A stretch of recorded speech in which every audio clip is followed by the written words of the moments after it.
오늘은 좋은 주인을 만났습니다라고 하는 제목으로 시편 23편의 은총의 말씀을 함께 나누겠습니다. 종교개혁자 칼빈은 사람의 마음에 관해서 인간의 본성은 끊임없이 우상을 만들어내는 공장이다, 이렇게 표현한 적이 있습니다. 사람의 마음이 끊임없이 우상을 제조하고 만들어내는 공장이라고 하는 것이죠. 이 말씀을 들으면서 참 맞다, 제 자신도 제 마음의 공장에서 우상을 설계하고 그리고 주문하고 생산하고 그리고 소비자가 되어서 때로는 우상을 소비하며 살아가는 헛된 인생이 아닌가, 그렇게 자문할 수밖에 없었습니다. 하나님께서는 선지자 예레미야를 통해서 이렇게 말씀하셨습니다. 너희가 내게 행한 두 가지 악이 있는데, 첫 번째는 생수의 근원되는 나를 버린 것이요, 두 번째는 물을 가두질 못할 터진 웅덩이를 만든 삶이라고 말씀하셨습니다. 생수의 근원 되시는 하나님은 버려버리고 어디선가로부터 물을 공급받고 조달받아 터진 웅덩이에 물을 가두는 인생, 얼마나 헛된 인생입니까? 그러면서도 이것이 헛수고가 아니라고 이사야서는 이렇게 말합니다. 57장 10절에 신들을 찾아 나선 여행길이 고되고 지쳤으면서도 너는 헛수고라고 말하지 않는구나. 오히려 너는 우상들이 너에게 새 힘을 주어서 지치지 않았다고 생각하는구나.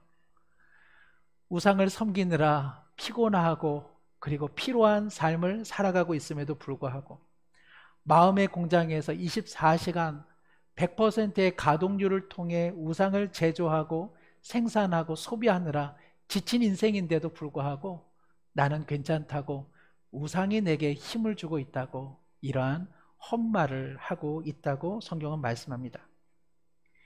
이사야 46장에는 바로 이러한 인간의 우상 만들기의 헛됨에 대해 한 가지 바벨론의 패망 이야기를 통해 우리에게 말씀하고 있습니다. 바벨론의 패망이라고 하는 것은 얼마나 비극적인 이야기입니까? 한 나라가 무너지고 있는데 이 상황을 성경은 대단히 희극적으로 약간의 코미디를 첨가해서 이렇게 이야기합니다. 벨과 느보라는 신을 모시고 있는 바벨론이 페르시아의 공격을 받아 이제 무너지기 일보 직전입니다. 사람들은 성에서 나와 피난길로 지금 도망하게 됩니다. 벨과 느보라고 하는 바벨론의 그 신은 바로 조국의 절체절명의 위기 가운데 그 능력을 발휘해야 되지 않겠습니까? 그런데 벨과 느보는 지금 어디에 있습니까? 성경에 보면 그들을 세워두었던 받침대에서 그들을 끌어내려 벨과 느보를 짐승의 등짝 위에 짐꾸러미처럼 올려 그들을 이동하고 있다고 성경은 말하고 있습니다. 얼마나 허망한 이야기입니까? 조국이, 나라가 무너지고 있는데 벨과 느보라고 하는 으뜸 신이 아무짝에도 필요 없는 것입니다. 오히려 짐승의 등짝 위에 피곤한 짐꾸러미가 되어서, 돌덩이가 되어서, 쇳덩이가 되어서 오히려 피난길에 앞서고 있다는 사실입니다. 성경이 이 우상 이야기를 우리 가운데 들려주는 까닭은 무엇이겠습니까? 우리가 헛된 우상을 자주 만들어낸다는 사실 아니겠습니까? 사람들이 지고 가고 이고 가고 짊어지고 가는 헛된 우상을 우리 마음 공장에서 늘 만들어낸다는 것이죠. 아무 도움도 주지 못하는 돌덩어리와 쇳덩어리를 만들어내는 일에 세상 사람들이 혈안되어 있다는 것 아니겠습니까? 우리의 삶을 피곤하게 하는 것이 우상인데 우리는 끊임없이 우리의 마음 공장에서 우상을 찍어내고 있다는 것입니다. 어렸을 때 구제불능이라는 말을 참 많이 듣기도 하고 사용하기도 했는데, 구제불능이라는 말을 사용한다면 바로 우리의 마음이야말로 구제불능의 마음이 아니겠습니까? 성경이 이야기를 들려주는 또 하나의 진실은 하나님을 때때로 마음 공장에서 만들어낸 신으로 우리가 오인하며 살아간다는 것입니다. 하나님을 우리가 이고 가고 지고 가고 짊어지는 것으로 착각하는 때가 많다는 것이죠. 만일 하나님을 신앙하면서 우리가 하나님을 지고 가고 이고 가고 짊어지고 간다면 우리는 피곤한 짐승의 삶을 사는 것에 불과합니다. 만일 하나님을 짐짝처럼 짊어지고 간다면 우리는 하나님을 신앙의 대상이 아니라 우상으로 섬기고 마는 것이 아니겠습니까? 사랑하는 성도 여러분, 우리의 신앙생활은 하나님의 품에 안기어 살아가는 인생입니까? 아니면 하나님을 등짝에 짊어지며 살아가고 있는 인생입니까? 이사야 36장 3절에서 5절은 이렇게 말씀하고 있습니다. 야곱의 집이여, 이스라엘 집에 남은 모든 자여, 내게 들을지어다. 배에서 태어남으로부터 내게 안겼고 태에서 남으로부터 내게 업힌 너희여, 너희가 노년에 이르기까지 내가 그리하겠고 백발이 되기까지 내가 너희를 품을 것이라. 내가 지었은즉 내가 업을 것이요 내가 품고 구하여 내리라. 너희가 나를 누구에게 비기며 누구와 짝하며 누구와 비교하여 서로 같다 하겠느냐.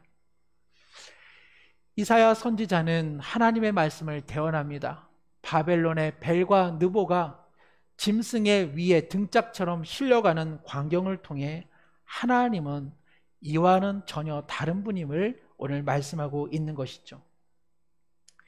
예전에 제가 강원도 원주 지역에서 쉼을 갔다가 서울로 올라오려던 차에 숙소에서 원주에 출렁다리가 새로 생겼으니 한번 들려보고 가라고 이야기를 해주었습니다.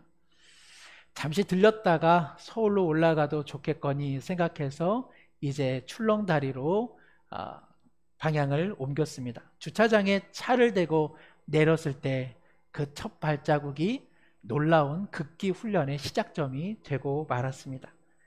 3살인 막내 아이는 그 당시에 주차장에서 내리자마자 업어달라고 아우성을 쳤습니다. 아이를 업고 그리고 안내 표지판을 보는데 주차장에서 출렁다리까지 꽤 멀다는 사실, 그리고 그 길이 평지가 아니라 산행길이라는 사실을 뒤늦게 알았습니다. 뿐만 아니라 출렁다리를 앞에 두고는 정말 고생길과 같은 계단길이 하염없이 놓여 있다는 것도 나중에야 알게 되었습니다. 날씨는 이맘때처럼 30도를 넘나드는 무더운 여름날이었습니다.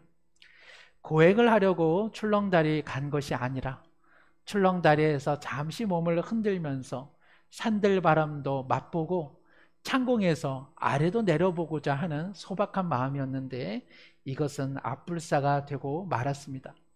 출렁다리에 이르기 전에 제 다리가 이미 출렁다리가 되고 말았습니다. 출렁이고 흔들리는 제 다리를 부여잡고 3살짜리 아이를 업고 가니까 온몸은 땀으로 범벅이 되고 말았습니다. 출렁다리에 앞서 높은 계단을 보는데 자칫 현기증이 몰려오기 시작했습니다. 한 걸음 한 걸음 예수님 생각하면서 오르는데 사람들이 지나가면서 야, 아빠는 대단하다. 아빠는 달라. 아빠는 달라. 그 말이 아니었다면 저는 제 아이를 놓치고 말았을 것입니다. 출렁거리는 제 다리를 이끌고 출렁다리에 섰습니다. 정말 출렁일 때마다 아찔할 뿐이었습니다. 감격도 잠시, 이 아이를 안고 다시 주차장으로 가야 한다는 생각을 하니 과연 서울에 도착할 수 있을까 까마득하게 느껴지기 시작했습니다. 가방이라면, 짐짝이라면 누구에게 부탁도 했을 것이고 다른 사람과 나눠지자고 말했을 것입니다. 그러나 내 새끼니까, 생명이니까, 내 아들이니까 홀로 담당해야만 했습니다. 나는 아빠이고 저 아이는 내 자녀니까 그 아이의 몫은 내 몫이지. 온몸이 땀으로 범벅되어도 내려가고 내려갔습니다. 안고 업고 그리고 짊어지고 내려갔습니다. 부모의 삶은 무엇일까요? 실상 자녀를 안고 품고 업어가는 인생이 아니겠습니까? 어느 부모도 사랑하는 자녀의 등짝 위에 올라타 아이의 등 위에서 삶을 살고자 하는 부모는 아무도 없을 것입니다. 세례 요한은 예수님께서 자신에게 올 때에 그는 이렇게 고백했습니다. 보라, 세상 죄를 지고 가는 하나님의 어린 양이로다. 세례 요한은 예수님의 등에서, 예수님의 품에서, 예수님의 손에서 세상 죄를 보았고, 그리고 우리를 위한 하나님의 열심을 보았습니다. 예수님께서 짊어지신 것은 십자가의 무게가 아닙니다. 십자가의 가로목은 약 40여 킬로가 되는데, 예수님께서 골고다 언덕에서 죽으신 것은 40여 킬로 되는 십자가의 무게를 견디지 못해 돌아가신 것 아닙니다. 우리를 살리시기 위해 우리 죄를 품으시고 우리를 업고 우리를 안고 우리를 지고 가셨기에 예수님은 십자가에서 삶을 마감하셨습니다. 그리고 부활하셨습니다. 우리가 분명히 깨닫고 알아야 할 것은 이것입니다. 하나님께서 우리를 품고 안고 업고 가신다는 사실입니다. 우리가 이 사실을 잊은 채 신앙생활 하는 동안 하나님을 이고 지고 짊어지려고 한다면 이것은 하나님의 뜻에 위배되는 것입니다. 하나님께서 우리를 보호해 주시는 것이지 우리가 하나님을 보호하는 것이 아닙니다. 하나님께서 우리를 지켜주시는 것이지 우리가 하나님을 지키는 것 아니라는 이야기입니다. 하나님은 우리의 마음 공장에서 생산해낸 우상이 아닙니다. 하나님은 우리의 욕구대로 통제하거나 우리의 구미에 맞추어서 사용할 수 있는 분이 아니라는 사실입니다. 하나님은 경외의 대상이요, 하나님은 순종의 대상이요, 하나님은 찬양과 경배의 대상이신 위대하신 분이십니다. 하나님께서 우리를 돌봐주시고 우리를 지켜주실 분입니다. 내가 하나님을 보호하고 내가 하나님을 지켜드리는 분 아니라는 사실이죠.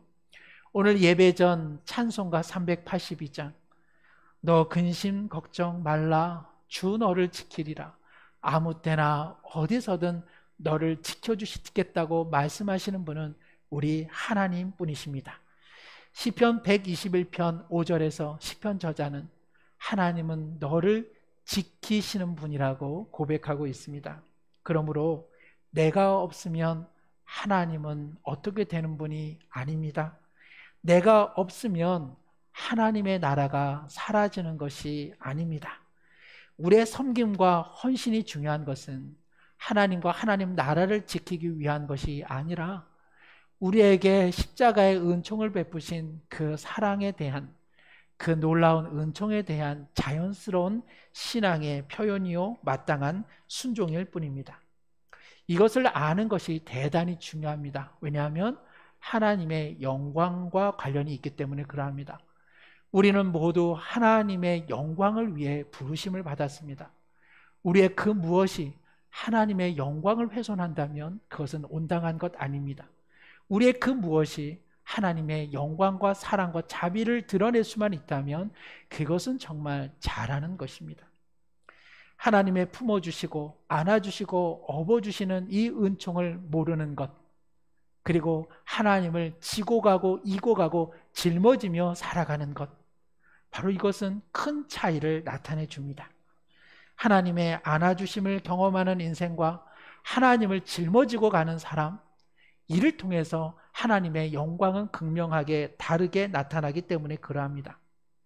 바리새인들은 무려 613개의 규칙과 전통을 만들어 두었습니다.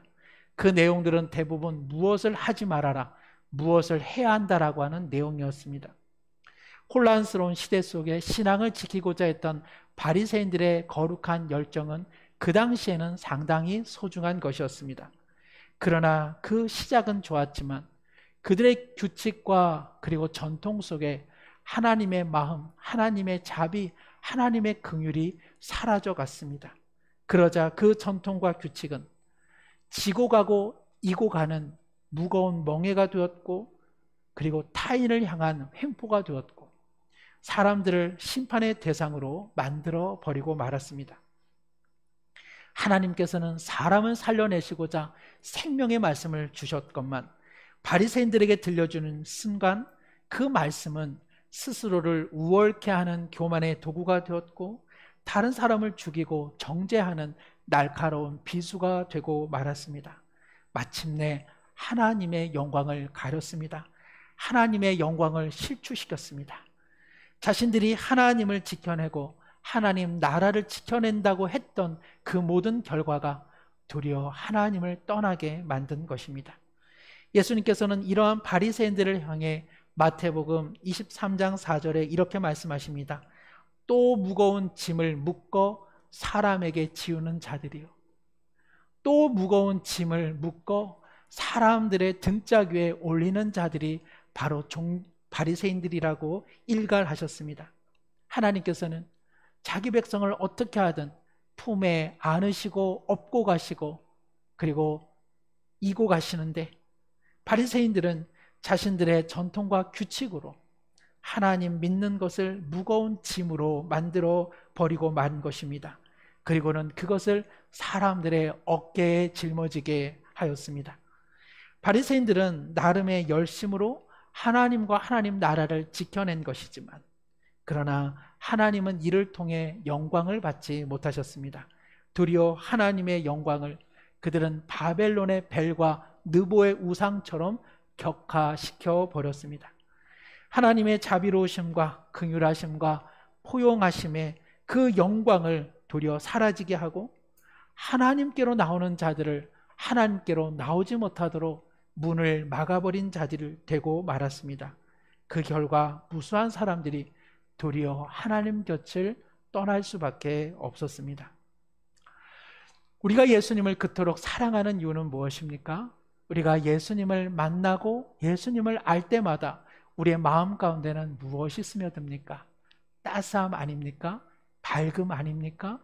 그 예수님께서 나 같은 죄인도 용서해 주신다고 하는 받아들임 때문에 우리는 예수님 생각하면 그토록 기쁜 것 아닙니까?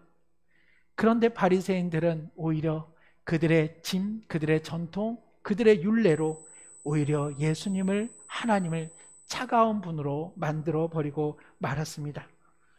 앞서 하나님의 품어주심과 안아주심과 업어주심을 절감하는 신앙인과 하나님을 자신이 보호하기 위해 이고 가고 지고 가고 짊어져 가는 신앙인의 차이가 바로 이것입니다.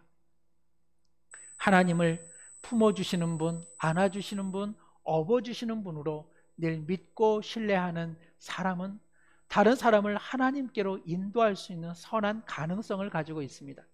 그러나 하나님과 하나님 나라를 자신이 지켜내고자 하는 사람은 도리어 하나님으로부터 사람들을 멀리하게 하는 가능성을 가지고 있다는 것입니다. 그러므로 예수님께서 말씀하십니다. 하나님의 영광을 위해 마태복음 11장 28절에 이렇게 기록되어 있습니다. 수고하고 무거운 짐진 자들아 다 내게로 오라. 내가 너희를 쉬게 하리라. 바리새인들처럼 스스로 하나님과 하나님 나라를 지켜내는 자들이 그들의 삶 가운데 얹어놓은 그 무거운 짐을, 그 수고의 짐들을 예수님께서는 다 내려놓으라고 말씀하십니다. 다 그것이 무의미한 것이요, 다 그것이 중요한 것 아니라 내게 오는 것이 중요하다고 주님은 말씀하고 있는 것입니다. 수고하고 무거운 짐을 진 자들은 반드시 예수님께로 가야 합니다. 그 수고와 그 무거운 짐을 오직 주님께만 내려놓을 수 있기 때문에 그러합니다. 수고하고 무거운 짐은 무엇입니까? 하나님을 내가 지키고 하나님 나라를 내가 지켜야 한다라고 하는 그 사람들이 만들어 놓은 수많은 규칙들이야말로 짐일 뿐입니다. 그 규칙을 지켜내지 않으면 하나님의 은혜가 없을 것이라고 하는 위협도 바로 그 짐일 뿐입니다. 생수의 근원 되시는 하나님은 버려버리고 스스로 조달한 물을 터진 웅덩이에 넣으려고 하는 그 열정들, 그 열심들도 다 무거운 짐이라고 성경은 말씀합니다. 마음의 공장을 24시간 100% 가동하면서 만들어내는 그 욕심의 우상들로 너는 이미 지쳤고 너는 이미 피곤한 인생이 아니냐고 주님은 말씀하고 있는 것입니다. 사랑하는 성도 여러분, 신앙생활에 있어서 가장 중요한 것은 무엇입니까? 예수님께로 가는 것입니다. 예수님의 품에 안기는 것입니다. 내게 오라고 말씀하시는 주님 앞에 인생의 수고하고 무거운 피곤한 인생의 짐을 다 내려놓는 것입니다. 생명을 살려내지 못하는 규칙들, 내가 만들어 놓은 모든 헛된 우상들 내려놓고, 거룩의 이름이라고 하는 열정도 다 내려놓고 예수님의 품 안에 안기고 예수님의 품 안에 업히는 것이야말로 가장 행복한 신앙생활의 첩경이 아니겠습니까? 오늘 주님은 말씀하십니다. 내 품 안에서 하나님의 영광을 보라. 하나님의 안아주시고 품어주시고 업어주시는 그 사랑을 맛보라고 오늘 초청하고 계십니다. 바로 그것이야말로 쉼이 아니겠습니까? 새가 제 아무리 높이 날고 아무리 멀리 날고 오랜 시간 활공한다 할지라도 착지할 땅이 없다면, 내려앉을 땅이 없다면 그 새는 얼마나 슬픈 새입니까?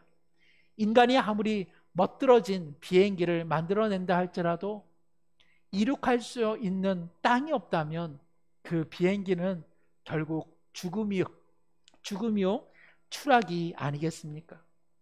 하나님의 품을 발견하지 못하는 사람, 예수님께로 오라고 말씀하시는데 예수님과 하나님의 품 안에 안기지 못하는 사람은 피곤한 인생이요 절망의 인생일 수밖에 없는 것입니다.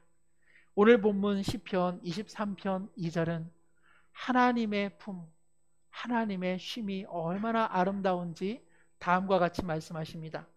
그가 나를 푸른 풀밭에 누이시며 쉴만한 물가로 인도하시는도다. 푸른 풀밭과 쉴만한 물가는 상상만 해도 우리 마음 가운데 얼마나 행복을 줍니까? 마음의 공장에서 우상을 찍어내는 일은 참 피곤한 일인데 마음 가운데 푸른 풀밭과 쉴만한 물가를 상상하는 것만으로도 우리는 얼마나 행복을 누리게 됩니까? 척박한 이스라엘 지형 속에서 푸른 풀밭과 그리고 쉴만한 물가는 자연스럽게 만들어지는 것이 아닙니다.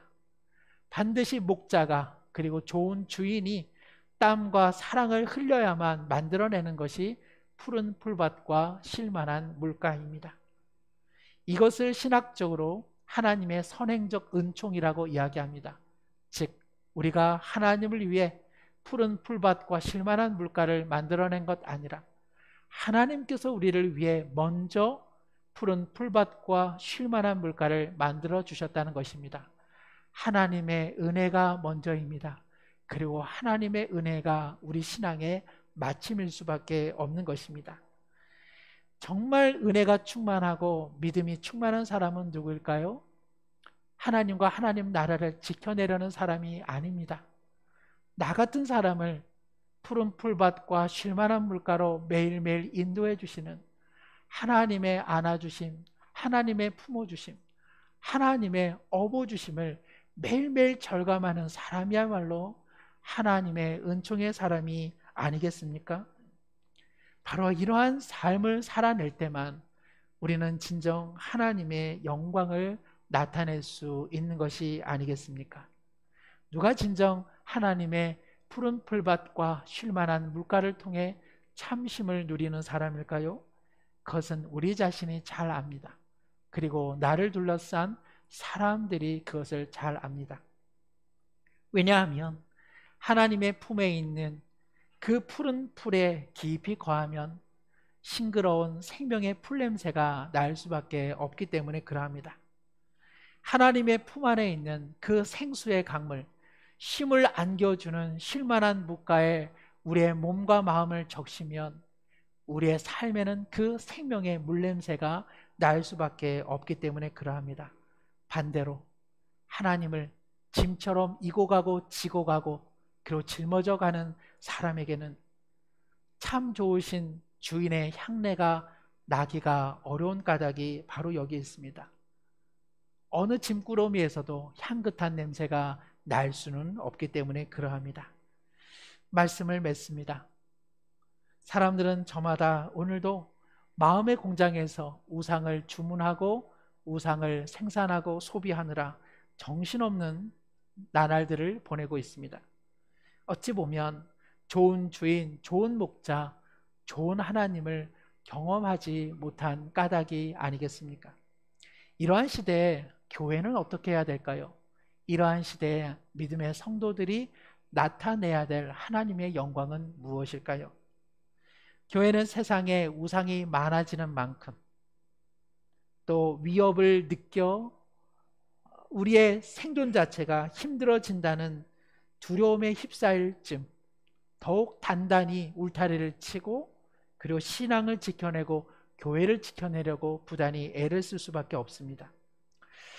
이러한 노력들이 의미가 있음에도 불구하고 안타깝게도 종종 이러한 노력이 하나님의 영광을 가리우는 때는 얼마나 많은지요. 도리어 하나님을 위한 일들이 교회를 멀리하게 하고 예수님을 멀리하게 하는 일이 얼마나 많습니까? 왜 그럴까요? 왜 우리의 열심이 도리어 하나님의 영광을 가리고 그리고 많은 사람들이 하나님께로 오는 길을 막게 되는 우를 범하게 될까요? 그것은 하나님이 마치 그리스도인들의 노력에 의존하여 존재하는 분으로 보여지게 하기 때문입니다.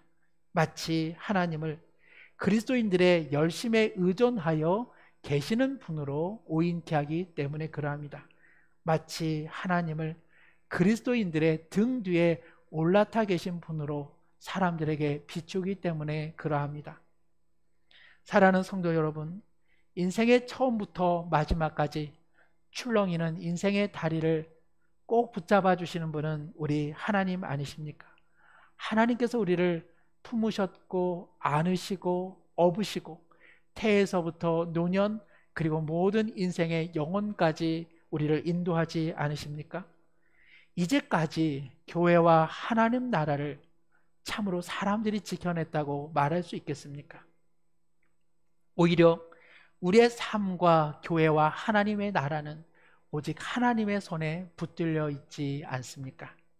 그러니 우리의 몸과 마음에 주님의 사랑과 생명이 마땅히 배어 있어야만 하나님의 영광을 드러낼 수 있지 않겠습니까? 정말 이것이 배어 있다면 사람들은 우리를 통해 생명의 푸른 들판과 그리고 생수의 근원의 향내를 맡지 않겠습니까? 정말 주님의 사랑과 그 은총이 우리의 삶 가운데 깊이 배어 있다면 사람들은 마음의 공장에서 우상을 만들어내는 일을 내려놓고 생수의 근원 되시는 하나님을 향해 발걸음을 옮기지 않겠습니까?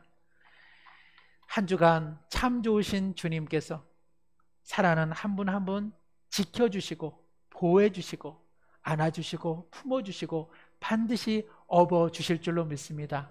이것이 힘이 되어 힘겨운 시간들을 버텨내고 그리고 다시 한번 일어서는 우리 모든 수유중앙교회 공동체 되기를 간절히 소망합니다. 기도하겠습니다. 하나님 아버지, 우리 마음은 왜곡되어 하나님을 버리고 터진 웅덩이와 같은 우상을 만들어내는 참으로 피곤한 삶을 살아가고 있습니다. 하나님께서 우리를 지키시는데 우리가 하나님을 지키고 하나님께서 우리를 안고 가시는데 우리가 하나님을 이고 가고 지고 가느라 우리의 마음은 오히려 메마르고 자비와 긍휼의 향기를 잃어가고 있습니다. 태어날 때부터 노년에 이르기까지 품으시고 안으시고 업고 가시는 하나님의 깊은 사랑을 늘 경험하게 하여 주시옵소서. 푸른 풀밭 쉴만한 물가로 날마다 인도하시는 그 사랑의 향기를 나타내게 하여 주옵소서. 하나님의 영광을 위해 부름받은 인생이오니 주님이시여 하나님의 영광과 그 사랑을 삶으로 나타내게 하여 주시옵소서. 예수님의 이름으로 기도드리옵나이다. 아멘.